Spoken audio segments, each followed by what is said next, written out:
Du lundi au samedi à partir de 8h juste, l'émission Environnement Notre Vie sur la radio Taïna 88.1 MHz.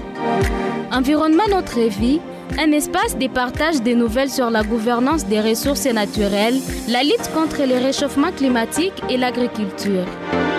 À la présentation, Daniel Makassi.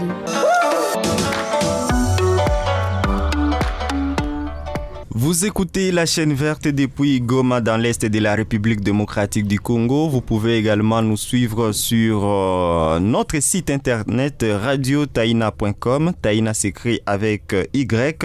Vous êtes bien sûr à l'écoute de votre magazine environnemental Environnement Notre Vie. Aujourd'hui, nous parlons de quelques solutions face à la pollution de l'air. Dans notre précédent épisode, nous avons essayé un peu d'aborder quelques causes de la pollution de l'air. Il s'agit ici des activités anthropiques. Ici, il faut marquer aussi les rôles joués par les entreprises qui exploitent les ressources naturelles et dont leurs activités dégagent plusieurs types de gaz et qui affectent la couche d'ozone. Nous recevions dans le précédent épisode M. Kiza Michael, qui est un défenseur de l'environnement et qui revient avec nous aujourd'hui dans ce nouvel épisode pour nous parler de quelques solutions à la pollution de l'air. Bonjour, monsieur Kiza. Oui, bonjour, monsieur Daniel Makassi.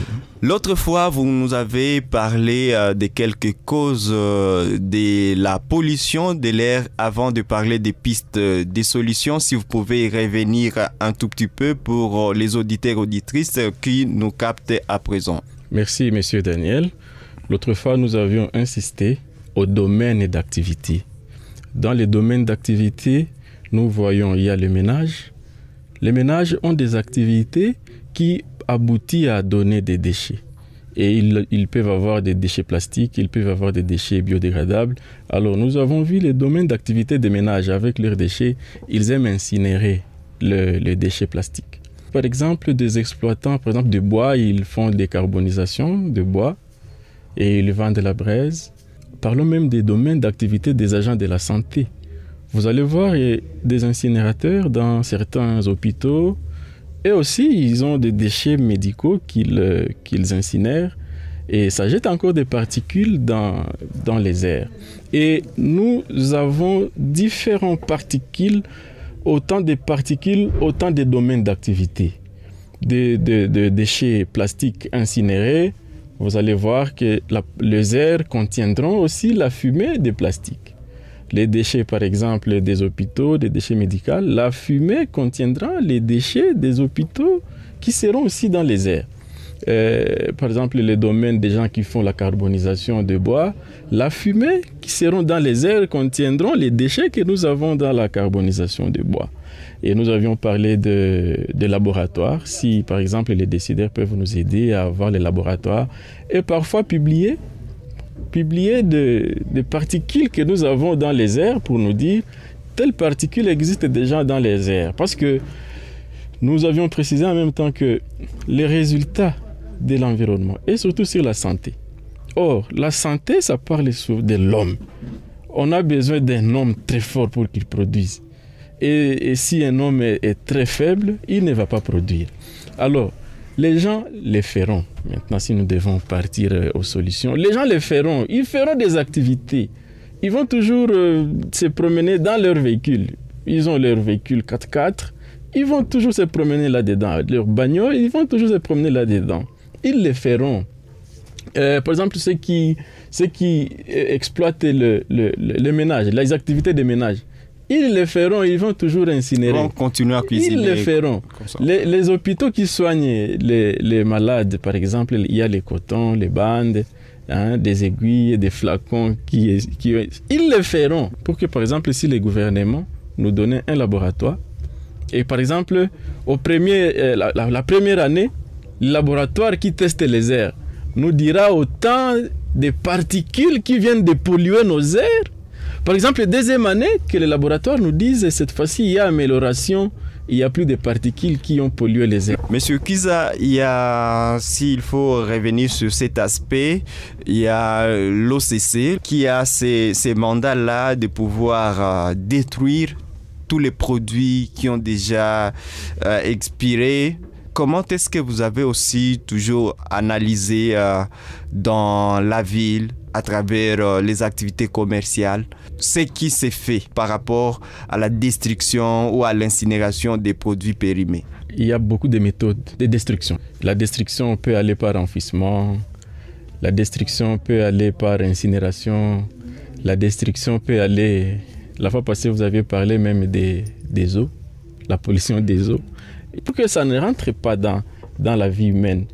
Eux aussi, ils protègent la santé de l'homme par cette destruction. Mais lorsqu'il y a l'OCC, par exemple, qui peut détruire, ils détruisent par rapport à leur activité de détruire. Est-ce qu'ils ont incinéré?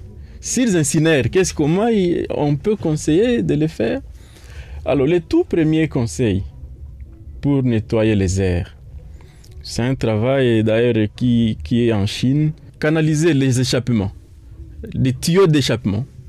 Ils les canalisent jusqu'à ce qu'ils aient des composantes, des récepteurs de cette fumée, en sorte que ces récepteurs peuvent neutraliser cette fumée, par exemple dans la vapeur d'eau. Ça, c'est la première méthode lorsqu'ils font ça, à partir de leurs activités d'incinération, qui est de nous envoyer dans les airs des particules que nous n'allons pas maîtriser.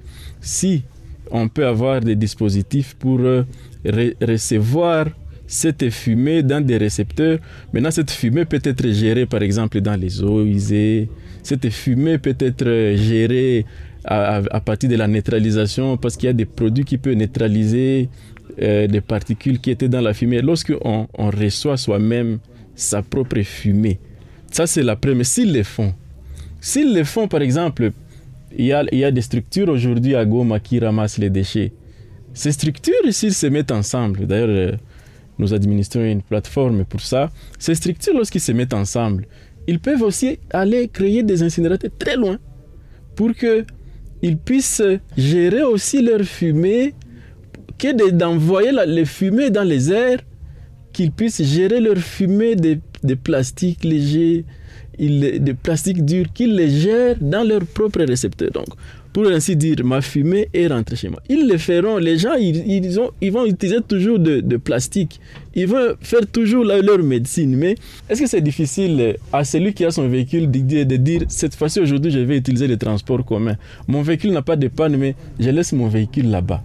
Ça, c'est la solution qu'on peut proposer. Ils auront toujours besoin de véhicules. Mais cette fois-ci, diminuons aussi le nombre de véhicules qui circulent en utilisant des transports communs. Demandez aussi au gouvernement de nous chercher aussi des gros bus, par exemple. Par exemple, si 10 bus, comme nous voulons tous être au centre-ville chaque matin, si 10 bus peuvent savoir déplacer, par exemple, tous les quartiers qui est, par exemple, en Roche ou très loin, les 10 déplacent tout le monde qui va arriver à Birere, qu'on diminue, par exemple, le nombre de véhicules qui circulent en utilisant des gros transports communs. C'est aussi une piste de solution. Utilisez le vélo. Par exemple, si on se disait à Goma, nous décrétons une journée sans véhicules et tout le monde, on utilise des vélos, par exemple. Tchoukoudou. Ah, voilà.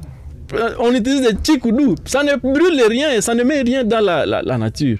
Et vous allez voir, on aura des personnes très fortes. Nous qui sommes dans l'environnement, les gens de la santé, ils ne nous donnent pas un siège à côté d'eux pour dire ce que vous faites là à l'environnement, ça nous aide par exemple à réduire les taux de telles maladies à ce niveau. Alors là, je comprends directement qu'il s'agit d'un plaidoyer. Voilà. Et ils ont d'ailleurs bien réfléchi parce qu'on s'échange parfois des ministres. Parfois, le ministre de l'Environnement peut aller à la santé et le ministre de la Santé peut venir à l'environnement. Parfois, ça s'est fait. Aujourd'hui, le même ministre était à la santé, il part, on le mute, il devient ministre de l'Environnement. Le même ministre de l'Environnement, il revient ministre de la Santé. Mais lorsque nous faisons des travaux ici en bas, on ne voit pas nos ministères ou nos divisions dire là, c'est la place de notre programme de santé. Par exemple, il y a telle pandémie, telle maladie qui est venue, par exemple, la santé constate, mais que nous, les gens de l'environnement, que nous aussi, nous sommes là à côté d'eux, nous disons « Ah, c'était un problème environnemental et on a géré ce problème environnemental de cette façon. » Au niveau des ministères, on peut s'échanger des ministres, mais au niveau des activités, on se retrouve chacun être à côté. Or, le plaidoyer qui peut se faire aussi comme aussi piste des solutions, que les gens de la santé, ils sont ici, qu'ils mettent aussi un siège à côté de quelqu'un de l'environnement. Voilà quelques pistes que je peux proposer pour qu'on ait des hommes forts. Ok. Avec un très bon environnement. Nous avons parlé du Tchoukoudou qui est aussi un moyen de transport non polluant. Parle-nous un peu du Tchoukoudou qui est d'ailleurs une image de la ville de Goma. Oui, le Tchoukoudou, c'est un bois non motorisé que les gens utilisent pour faire des transports, le transport des biens, le transport aussi des personnes. Parce que son origine... mon tout premier Tchoukoudou, je l'ai vu à Lubero. Mais les Tchoukoudou ici au niveau de Goma, ça se développe dans le Munigi, dans le Kibati. Et les Tchoukoudou aident beaucoup d'activités commerciales pour faire des transports de courtes distances. Donc c'est un bois. Un bois, on y a mis des pneus pour ceux qui sont très loin de la ville. C'est un bois taillé. C'est une architecture très bien taillée par des locaux du Nord Kivu, parce que lorsque vous êtes en dehors de Nord Kivu, vous voyez que les Tchoukoudou, vraiment, c'est le symbole de tout le Nord Kivu, et comme Goma, c'est le siège de Nord Kivu, on le voit maintenant, et ça représente maintenant la ville de Goma. C'est un moyen de transport, comme vous l'aviez dit, non polluant. Quel serait de votre côté l'avenir du Tchoukoudou pour vous qui êtes environnementaliste, défenseur de la mobilité durable? L'avenir du Tchoukoudou, il faudrait peut-être que nous puissions réduire seulement la pénibilité lorsqu'on utilise ces transports. Est-ce qu'on peut les motoriser avec des moyens solaires ou des moyens de batterie? L'utilisation des batteries pour qu'on réduise la pénibilité. Là, ce sont des chercheurs qui doivent faire ça. Et puis, dans l'avenir, nous sommes en train de voir que c'est un moyen de transport qui aussi produit de l'argent. Et on voit les gens qui ont atteint un certain niveau, parfois ils abandonnent les Tchoukoudou, ils prennent aussi des véhicules. J'ai vu un Tchoukoudeur qui avait un SARF, et il nous a dit que c'est son Tchoukoudou qui lui a donné ses SARF. Il y a des Tchoukoudeurs aussi qui achètent des motos. Ils achètent des motos. Bon, ça, ce sont des activités économiques lorsque les revenus augmentent.